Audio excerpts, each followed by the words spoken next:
All right, guys, how's it going? Well, as you know, I've been on my travels recently. I only got back, last night, about 1:30 in the morning or something like that.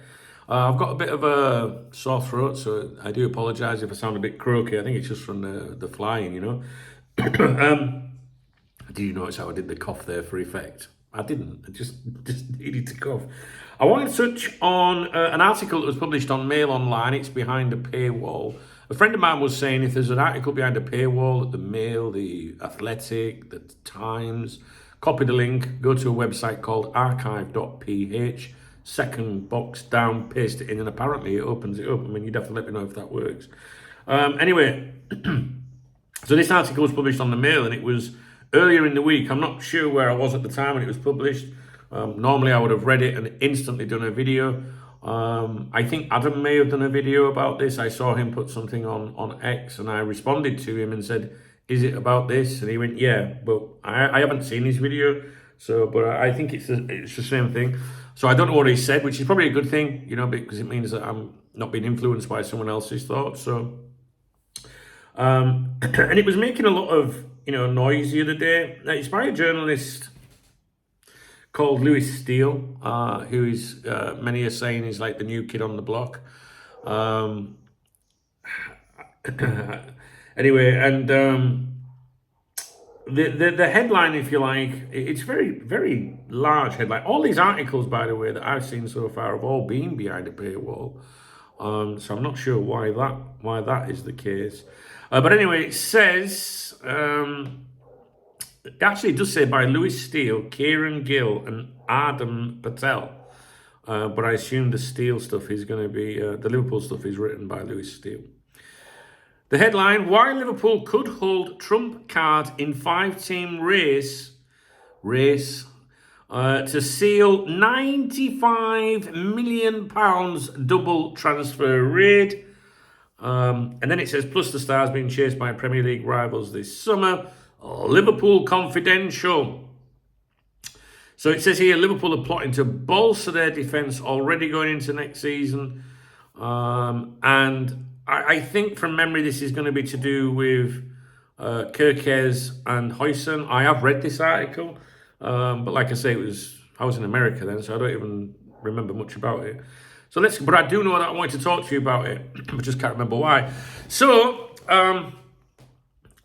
it's a big deal, it's a big headline. I want you to remember it, why Liverpool could hold the trump card in 5-team race to seal £95 million double transfer raid. I can't read the entire article to you. You're not allowed to do that. I can analyse it. But I'm only going to leave out bits that are obvious, like the Premier League champions-elect. You don't need to know a paragraph about who Liverpool are or the current status. But anyway, the article basically says that Liverpool are plotting a £95 million double swoop on Bournemouth. Milos Kerkez is a top target, and central defender Dean Huijsen is a player of high interest, despite fierce competition from Chelsea and others. Fierce. That means they're all like, come on then, fucking, do you know what I mean? We're signing him. No, we're not. We are. Fucking hell. Fierce competition, do you know what I mean? And I said in a video a couple of days ago, maybe, April 24th, it says, yesterday, I did speak, Dean Huijsen to Liverpool. Is it actually happening? I'm quite suspicious by some of the reporting surrounding this coming from what I call the Liverpool clique of journalists. Even the big guns, the only journalists I listen to, which would be Paul Joyce at the Times and David Ornstein at the Athletic, because from time to time they also do drop a bit of propaganda. I think the clique, they have fed things very, very rarely. And you can tell when they have been because they all go with it at the same time. They're the ones that do the, like, this is how the Mo Salah deal was signed, how it was agreed and all that shit. Every now and then the club will just throw a little bit to them of non-important stuff. And the important, or if the club needs something out there, but the important stuff goes to Joyce.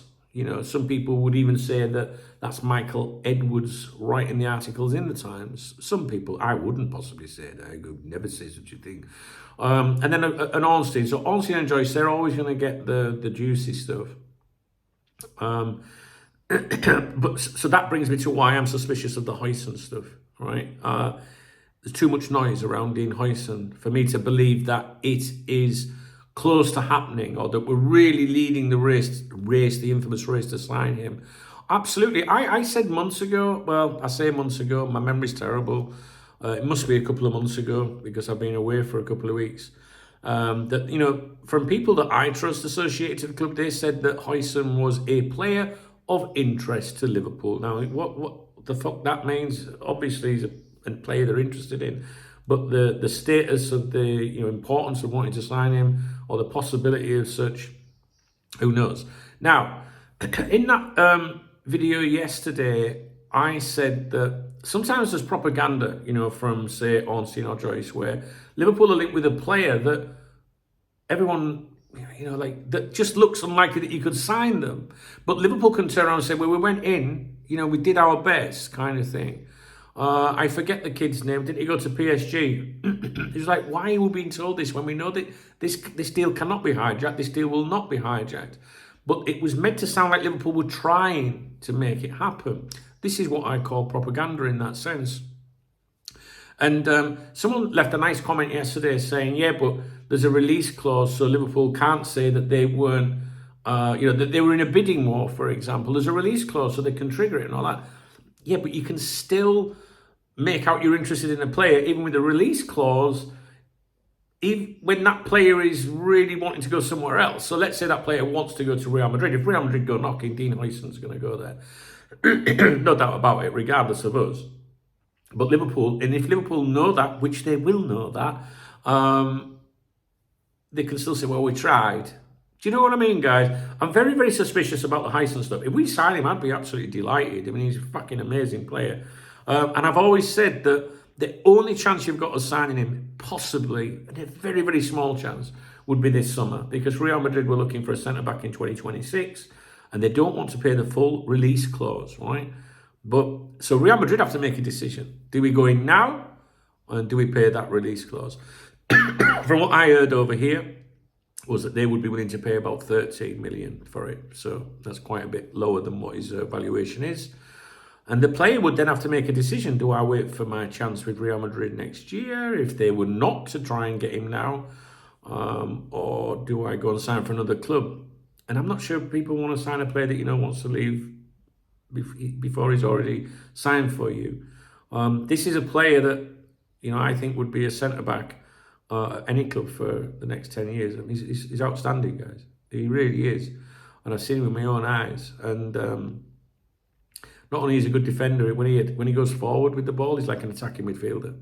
And he can, you know, ping them passes around like Jan Molby used to do. Anyway, so, but I just thought it was important to tell you about this. He's been described as a player of high interest, is quite similar to what I was told a couple of months ago as a player of interest. But I get the feeling these clicky journalists are just going with the vibe of what they're hearing, especially when someone like Romano chimes in. I'm going to talk to you about something Romano said earlier today as well. I think they're all just following each other at the moment. I really do. I'm sure, you know, Liverpool would love to have Dean Huijsen at Anfield, but it might be a bit tricky. If it happens, fuck me, I'll be buzzing. The Premier League champions-elect, you don't need to know that. Confidential has reported previously that a big summer awaits, and it would be no surprise if as many as 4 or 5 new signings materialise. I think that's the journalist there clutching, personally. A big summer awaits. We're fucking big summer every year. You know what I mean? And it would be no surprise if as many as 4 or 5 new signings materialise. Well, it would be to me, unless there's 4 or 5 exits. So, who was it the other day? Some numpty one. Oh, it was that former Everton CEO, wasn't it? That said that Liverpool could sign as many as 3 serious marquee signings. Huijsen is definitely on the list to improve the centre-half department. Yeah. But Liverpool are not alone in their pursuit. There's your disclaimer, which is a fact. Chelsea, Arsenal, Newcastle all being credited with an interest in the Spain international. Sources have told Confidential, this is the feature of this article in the Mail, that Chelsea are the frontrunners to sign him. Any of us could turn around and say that. Any of us could turn around and say, my source says that Chelsea had. Because every fucking publication going, all these clicky journalists have all said that Chelsea have such a good relationship. Any journalist could write that. So it's whether you want to believe that journalist as to whether sources have told them or whether they've just read what everyone else has fucking read. But Liverpool is still in the picture. It's understood that Huijsen has admirers at Barcelona and Bayern Munich. Or he had admirers as a youngster, but instead signed for Juventus. That's not understood. That's what happened. Basically, it's telling you about his career path to date. Scouts have noted how Huijsen has old-school defensive traits, but is also a modern player who is comfortable in possession. Real Madrid have been credited with an interest, and the player's father, Don Huijsen, has shared newspaper reports from Spain linking his son with Los Blancos on Instagram. Yeah, he did, and but I think any father would do that. He didn't. It wasn't just random news articles. It's like big deal articles, like front page of Marca and stuff like that. So there hasn't been any other articles like that with him being mentioned with other clubs. So would his father also share that he's was wanted by Liverpool if he was on the front page? I'm sure he would. Although his father, I think his father would like to see his boy at Real Madrid. And don't forget, this boy, although born in the Netherlands, considers himself as Spanish. So they talk about Huijsen, or he talks about Huijsen. And then Kerkez, who is good mates with Reds midfielder Dominic Szoboszlai. Kerkez will be available for around £45 million this summer, and Confidential has reported before how Arne Slot's team are keen to upgrade that area of the defence. Goes on to mention Robertson's age and Tsimikas not being long-term, ready-made replacement. And talks about Ibrahima Konate. Remy, what are you doing, mate? Blah, blah, fucking blah. If Huijsen ends up elsewhere, it feels like this is the summer for Liverpool to upgrade the centre-half department. Everton's Jared Branthwaite has been previously mentioned as a target, I'm sorry. Liverpool also want a striker. But then he goes, and sticking with the theme of Liverpool and Bournemouth, the Cherries are eyeing a number of Red Stars. Swap deals are not common these days, so any potential moves to Bournemouth would be separate to interest in Kerkez and Huijsen. They're talking about Kelleher, Harvey Elliott and Ben Doak. You don't need to know all that. It's talking about why Kelleher might be going with Mamardashvili coming in. Elliott, he will not be forced out of the door, but many teams are interested in signing him. The article continues, and then it just goes into other stuff.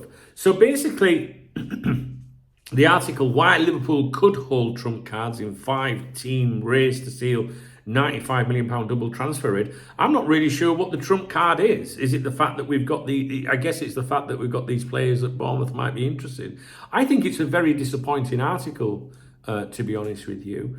And, imagine joining Mail Plus to read Liverpool Confidential every Wednesday. It's, I don't like, deliberately, I don't want to put a journalist down. If that was a great article, I would say to you, she's fucking good, you should be listening to it.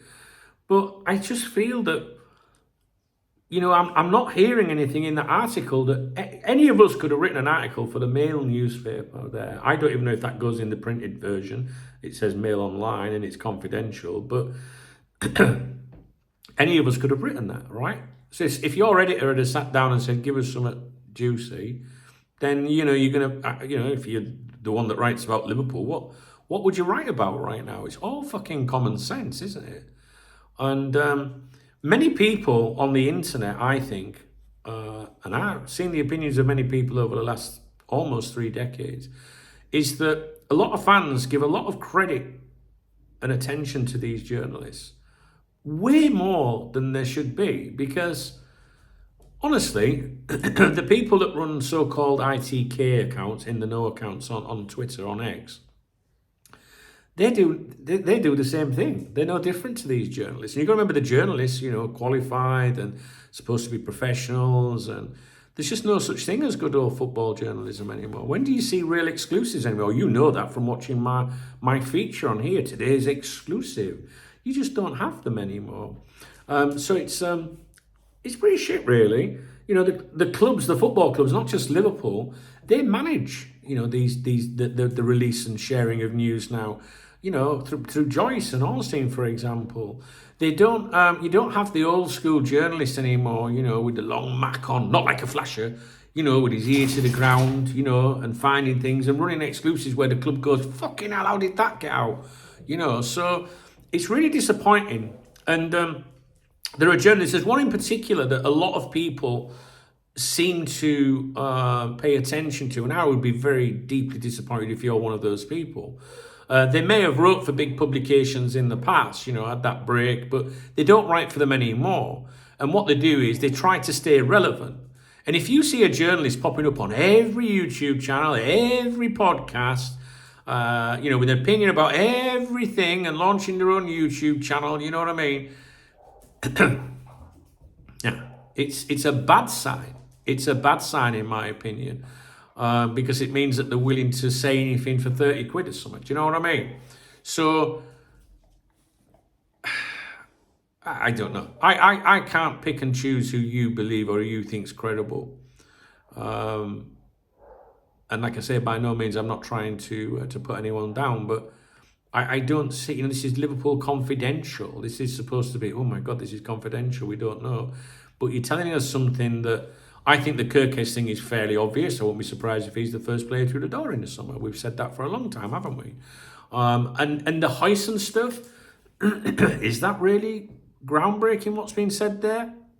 I think all of that clique of journalists are saying these things. I think they're all following each other and going with the mood. I want to see the one that comes out and says, he will be signed, or he will definitely be overlooked. There's no definitely. There's always a get out, and I find the article disappointing, to be honest with you. All right, that's all on that front. I wanted to discuss it the other day. I will catch up with Adam's video. I'm sure he's probably said something very similar because he's a bright lad. You know what I mean? I'm not patronising him. I'm an old man compared to Adam, double his age, whatever. I don't know, but I think that from the comment he left me was about it being an obvious article, so I won't be surprised if he said something similar, to be honest with you. And you've got to keep an eye on these journalists, because before long they start having fancy, you'll see them on different, the aggregators, various accounts and shit. They'll have like a little fancy Photoshop cartoony image with a signature on and shit like that, making out that there's some big deal. And they aren't. The best journalists, you don't hear from them very often. They're not tweeting every fucking 30 seconds like Fabrizio Romano because he's a money machine. Do you know what I mean, guys? I mean, he said something today which I would like to touch on very, very shortly. I'm being attacked by Remy at the moment. And I think he's missed me. And again, he's just stating the fucking obvious as well. So I honestly don't know why so many people listen to these people online, because trust me, you and I have as much fucking knowledge as they do. It's true. All right. So anyway, I'll leave it with you. I just wanted to catch up on that. The £95 million double transfer raid, which was being widely discussed earlier in the week. But like I say, I was on my travels, and this is the first opportunity that I've had to address it. And normally when something's a few days old, I won't touch it, but it stuck in my head because I just read it and thought, what a load of fucking shite. Look at that dog's done to me. Can't be true. I've never in my life known a dog lose so much fucking hair. Get out of here. Out. Piss off. Go on. Get out. Out. Fucking tramp. Anyway, so if you by some means at all enjoyed this video, fucking dog. Good job I ain't got some flange coming in. If you enjoyed this video, please thumbs up the video. Please drop me a comment. If you want to buy me a coffee or a beer, the weekend is here. I'm going out on Tuesday, by the way. There's a love heart under the video. If you click on that, it's a super thanks. And everyone that does that, I always give them an acknowledgement, a shout out on my morning briefing. Don't forget, my morning briefings are on my other YouTube channel now. youtube.com/Duncan Oldham. The link is in the video description. It should also come up on the screen as well. All right, guys. Yeah, the comments are important to me. I'm sure you'll agree with me. It's a load of shite, that article. All right, speak to you in a bit. I've got to go live now. Bye, guys. Take care.